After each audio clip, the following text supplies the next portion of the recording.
Terceiro episódio da quarta temporada de Westworld já está entre nós e eu estou aqui mais uma vez em um cenário alternativo para falar sobre ele.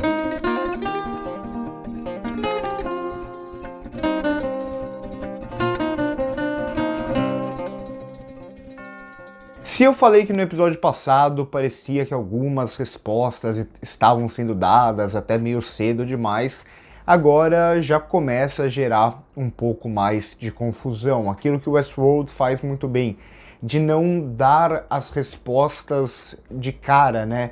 De segurar aquelas perguntas para serem respondidas depois. Uma teoria que eu falei, né, no episódio passado parece ter caído um pouco aqui por terra, pelo menos por hora, pode ser algo para o futuro, mas por hora, essa ideia que eu tinha falado de um parque controlado pelos anfitriões, né, por hosts, e que quem ia fazer o papel dos hosts lá dentro, né, e tal, como a gente vê na primeira temporada, seriam os seres humanos controlados por moscas.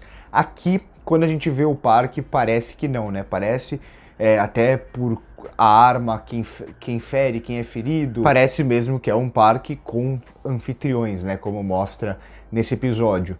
Mas pode ser que o plano dos anfitriões aqui que estão no comando, né, no caso a Charlotte Hale, que na verdade é aquela bolinha modificada lá, né, a bolinha que se apegou a Charlotte Hale, que era da Dolores e tal, ela pode ter algo parecido no plano. E quem seria o outro lado, talvez a resistência, os salvadores dos humanos? Seria Bernard, o cara que está tentando salvar os humanos?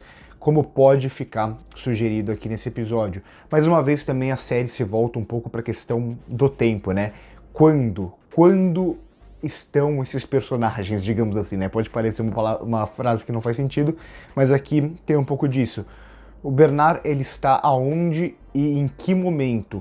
Está no mesmo momento que a gente está vendo aqui a Maeve, o Caleb, etc., ou é um momento diferente? Seria o Bernard quem influenciou a acontecer aquilo que a gente vê no final, se eu não me engano, na cena pós-crédito da temporada passada, do William, né, o Homem de Preto, saindo daquela espécie de máquina que ele estava, tal, adormecido, e acordando em um mundo onde as máquinas talvez tenham parado de funcionar.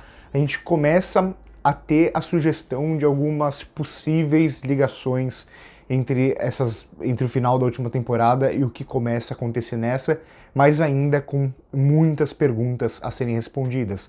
A do momento é: por que exatamente o Caleb? Será que o lance de pegar o Caleb e controlar ele de alguma forma tem alguma relação direta com a Dolores? Porque a gente vê a Dolores na temporada, mas a gente não sabe exatamente quando está a Dolores, digamos assim, onde ela está também. Então há uma sugestão que eu também, se eu não me engano, eu falei não no vídeo, mas nos comentários, respondendo alguns comentários do último vídeo, da possibilidade da Dolores realmente estar escrevendo essa narrativa do parque, porque a gente já viu ela escrevendo narrativas aqui de coisas que ela já viu, de coisas que ela já viveu. E como fica claro aqui, é um parque diferente, mas igual. Ou seja, a gente sai do Velho Oeste, a gente sai do Western, de Westworld, a gente vai para a era de ouro de Hollywood, a era clássica do cinema e tal, e a gente tem personagens que são quase cópias daquelas que a gente já tinha visto, adaptados a essa nova época. Então, se no outro a gente tinha a gangue lá do Santoro, que era a gangue de Velho Oeste, aqui a gente tem os gangsters que estão mais voltados para o lado da máfia. A gente tem também ali o Borboleta, né, o Saloon e tal, com uma Maeve um pouco diferente, com algumas mudanças, e tem até essa brincadeira da Maeve falando sobre a interpretação de cada um, como ela se incomoda por ser muito parecido, a narrativa ser a mesma parecida, o que fica claro desde a latinha rolando na rua e tudo mais, que também já faz uma referência clara àquilo que a gente viu várias vezes lá na primeira temporada, só que com algumas diferenças. Então o episódio ele vai bater um pouco nessa tecla, assim como também retorna um pouco essa ideia de voltar para o passado, olhar para o passado, não só ao mostrar o parque, mas o próprio Bernard, né? O Bernard, a gente tem aqui toda essa sequência inicial que a gente não sabe direito onde ele tá, até que a gente entende que ele tá ali no Sublime, ele encontra o Akitita e tudo mais, e o Akitita fala justamente sobre ele estar olhando para o passado, e ele vai justamente despertar, né? A gente vai ver ele acordando, que era aquilo que a gente via acontecendo principalmente na primeira temporada. A gente via sempre, por exemplo, a Dolores acordando para mais um novo dia igual dentro daquele parque. Então, essa temporada ela começa a fazer essa conexão direta, principalmente com a primeira temporada, quase que como os criadores falando pra gente, olha, estamos retornando para aquilo que vocês mais gostavam, que era a primeira temporada. Ao mesmo tempo, ainda falando do Bernard, a gente vai ter mais uma relação aqui que vai lembrar um pouco a temporada passada, né? O Bernard, ele vê agora o futuro, ele vê as possibilidades do que pode acontecer, quase como aquele negócio meio Doutor Estranho em Guerra Infinita, né? Tem todas as possibilidades e tem aquela pequena possibilidade, se fizer tudo certo, de dar certo o plano, né? De salvar, por mais que o final dele talvez seja trágico, como ele já viu. Então é mais uma vez a série voltando a falar sobre a ideia de destino, livre-arbítrio, que vai lembrar muito o Rehoboam da temporada passada, né? Que tinha aquela narrativa pronta para seres humanos na vida real. Então é quase como se a gente não tivesse escolha e tudo já tivesse meio que programado, mas se a gente fizesse alguma coisa diferente, como a Dolores acaba fazendo na temporada passada, aí as coisas saem um pouco do trilho. Então a gente vai ver isso na figura do Bernard nesse episódio, né? Ele sendo o cara que sabe o que vai acontecer depois, mas aqui não tanto quanto o Rehoboam de já ter tudo construído pronto e todo mundo só seguir o caminho que já está desenhado para si, mas aqui a gente vê um Bernard que ele vê as possibilidades. Então é interessante justamente por mostrar, tá bom, a gente tem alguns caminhos a seguir, mas volta um pouco a ideia, né? Essa ideia do profeta, essa ideia do destino, do que sabe o que vai acontecer depois. Aqui a gente vê isso nas pequenas coisas, né?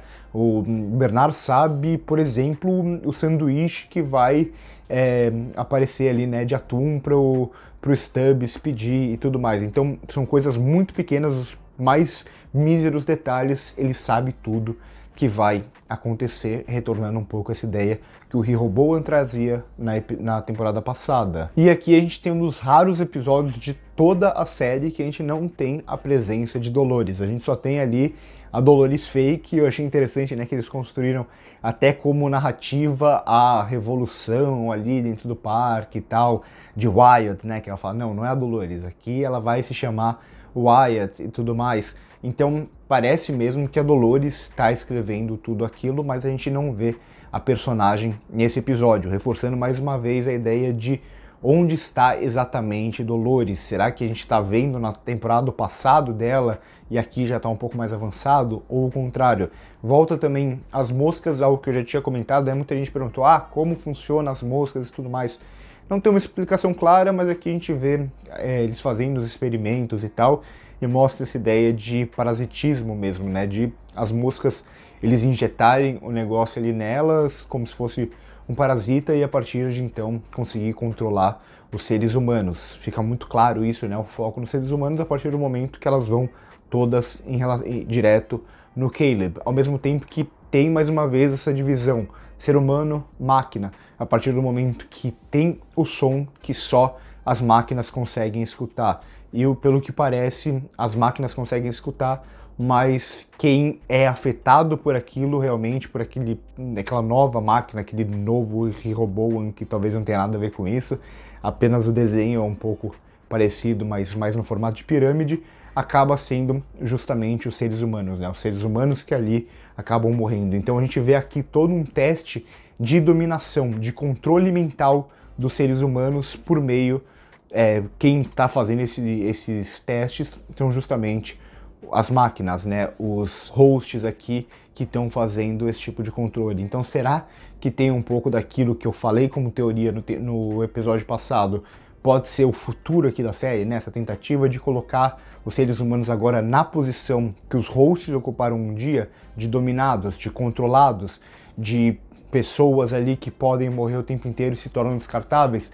ao mesmo tempo que os hosts se tornam o que os humanos foram um dia, os controladores, os que fazem o que querem, os que têm o livre-arbítrio. Então seria essa temporada essa mudança, né? Essa mudança de posição exatamente, né? Ou a última mudança de posição entre seres humanos e máquinas. E ao que parece, os únicos capazes de fazer alguma coisa, a Maeve agora pega e o Bernard, né? Então vamos ver, mas essa temporada ela vai falar justamente sobre isso acima de tudo, né?